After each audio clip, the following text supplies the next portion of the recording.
Hello and welcome back to the railway. This week we're going to have a look at a quick LED conversion for the coloured light signal sets, R.405. These were first available in 1962 and stayed in the catalogue till 1971. Once we've had a look at that, we'll run a few trains. I put these colour light signals on the layout over the last couple of weeks. I mentioned I'd converted some to LEDs. Now, these are the original bulbs. They're very, very fine, and they seem to have been painted with a dye to make them red and green, and if you are lucky enough to have them still working, I think this dye just burns off as they get hot and they just show white. So I've installed these LEDs into these, so we'll just have a quick look at how I did that. Just before we have a look at putting the LEDs in, we'll have a swift look at the box. These colour light signal sets, RT405, were first available in 1962 and were originally marketed as part of the TT range as well, which perhaps accounts for their peculiar scaling. So we've got a slightly later one here in a Hornby box. Again, retains the same model number, but we've dropped the TT letters off the box by now. So what you got in the box was one coloured light signal. Let's see if we can just swiftly pull these out. One colour light signal. Clip fit attachment to help hold it down on the layout, and it does actually help hold the pins in. And on the bottom of here we've got Triang RT405, made in England. Don't know whether you can see that, it's quite tiny. I'll pop that down. And we've got one yellow lever frame switch. Again, it's got Triang's name and made in England. Pop that one down, and again the appropriate wiring. Just while I've been filming these sections of video, this bulb has become very, very hot, so I think these will burn out quite rapidly. It is very hot to touch, whereas the LEDs remain completely cold. So we'll just have a look at changing the colours. There we go. So we've got the green one and the red one on the original bulbs, and then we've got the green one and the red one on the LEDs there. So we just pull this piece of fibreboard back gently there, try not to break the wires, and then we can just see the backs of the bulbs there. And if we just tip that over, we should be able to just push the bulbs out one by one, very tiny. And we can just see the holes left inside, and the 3mm LEDs will just push straight into those. And there's the contacts on the back of the fibreboard there.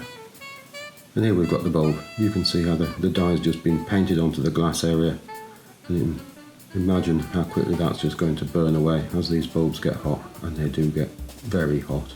These 3mm LEDs are a really good fit in here. They just push straight in,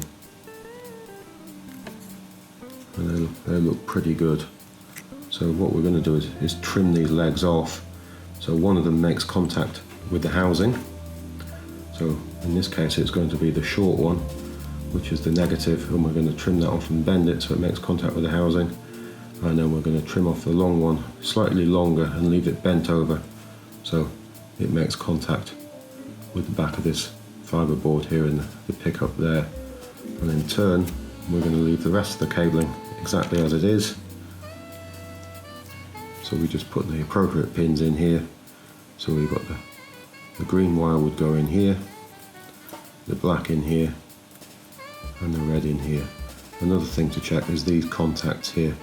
See, this red one's soldered onto there, but in this instance I think the green one's come away, so that one needs to be repaired, resoldered before we can make this work.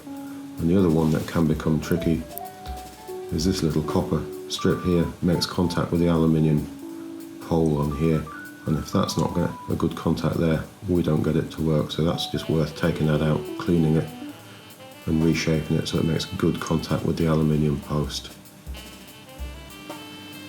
And we can test that just as we go along. That's making good contact with the inside of the lamp housing there. So we have the green one working now too. We just got to screw the whole thing back together and recheck it. And there we have both lamps working now. You do need to incorporate a resistor at some point, but that can go under the baseboard. Now, I bought these on the internet to protect LEDs from a 12 volt supply. You could of course use a much lower power supply. So I hope that was of some help. That's just my way of putting the LEDs into those coloured light signals. I'm sure there's probably a more elegant way of doing it, but this way does seem to work, and it's very cost effective. Now we've got the Albert Hall running here with a full Pullman service. Now she's model R.405, and in this livery she was available between 1966 and 1969. After that she became available in the GWR livery from 1970 onwards. She seems to be fairly effortless coming through points number 8 there, the crossover. We'll just close those up behind them. And we're coming around the layout here and approaching the fog signal. Just keep an eye on that. That really is quite good fun. Now we'll move around to the station and we'll bring them gently to a stop. Now those coaches are R.228 for the Pullman firsts and R.328 for the brake coach. Now the brake coach was available between 1960 and 73, and the Pullman firsts were available slightly earlier from 1958 to 1973. We'll just bring it to a stop there, just beyond points number 18, and then we'll switch those and number 17. And then we'll take her gently back up onto the turntable. There she goes. And then we'll rotate clockwise and then back gently off into the engine shed. Now rotating counterclockwise so we can get R.405, the diesel shunter, up onto the turntable. Now she was available in this livery between 1959 and 1969. She was available slightly earlier in 1956 in black as a clockwork, and then slightly later as an electric model. Off she goes through those points nice and smoothly, and we'll bring her to a stop and we'll switch those, and then we'll move off round the layout. And what we're going to do is put those Pullman coaches back in the station. Nice and smooth through those points. Makes a great noise, really echoey inside that bodywork, that X04 motor. There we go, pick up those coaches. I think we have those. And then off we go. And we'll move these up beyond points number 11. And we'll bring them to a stop and we'll open up the points. Again, I think that's just a terrific noise this model makes.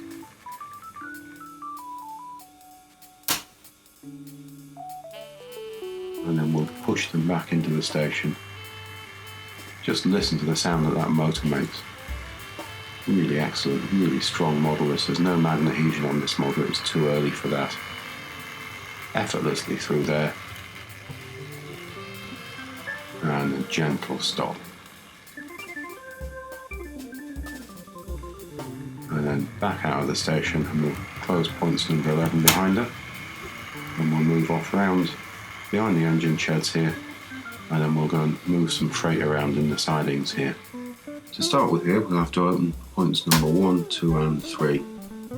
Then we'll be able to roll backwards and pick up a pair of buggy brick wagons with load, model number R.240, available between 1959 and 61.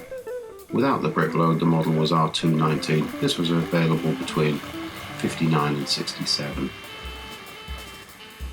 Now we're going to switch points number 2 and roll back towards these wagons with drop doors. These were R.112, available between 1954 and 72. And we're going to switch points 1, and then we're going to open number 4, and we're going to bring out the high mech with these wonderful chocolate and cream coaches. And just watch those colour light signals change there. That's really good fun too. Now the high mech was first available in 1967. It was announced in the catalogue in 1966, but in this livery it was just available for the 1 year. By 1968 she turned to electric blue, and then the following year she changed to rail blue, and she remained that way till 1976. Look at that, effortlessly through there, really nicely behaved. Those coaches, the chocolate and cream ones, the composite was R.405, the restaurant car R.431, and the brake R.429. These were only available for a very short time between 1960 and 1962. And now the diesel shunter is on its way out of the sidings again with that rake of wagons we were preparing earlier. In the rake we didn't see before was model number R.113, the drop-sided wagon, available 1954 to 73, and finished off with R.16, the brake van, available 1953 to 67. Now we're just going to move them back beyond points number 18, and we're going to leave them there to be collected by the EM2 named Electra in BR green. Firstly, we'll put the diesel shunter back into the sidings, go through the points there onto the turntable, and then we're going to have to rotate anti-clockwise again, smoothly round, and then off the turntable, gently to a stop in the siding there. Now switching point 17, and then we'll move out the Electra. Look at that terrific shot there under the gantries, behind the back of the station, and we're going to pick up this load of freight here. Excellent pick up there, and then switch points number 18. Look at that shot coming towards the camera. This is probably one of my favourite models, if not my favourite. I really have a soft spot for the EM2. A terrific sound there with all those wheels on the track. Now we're approaching points number 8, the crossover, onto the outside line, and she seems to be quite well behaved through here. Terrific shot from above there. Now we're going to open points number 5, the crossover from the outside line to the passing loop, and then we're going to bring the EM2 through past the high mech, and we're going to open the points behind her and let the high mech out onto the same line, and then we're going to take it back onto the passing loop. The high mech now safely off the main line, and we'll bring around to the red signal to a gentle stop. On a layout of this size, it's quite tricky keeping your eye on two models running at the same time and remembering to change all the points at the correct times to avoid a collision.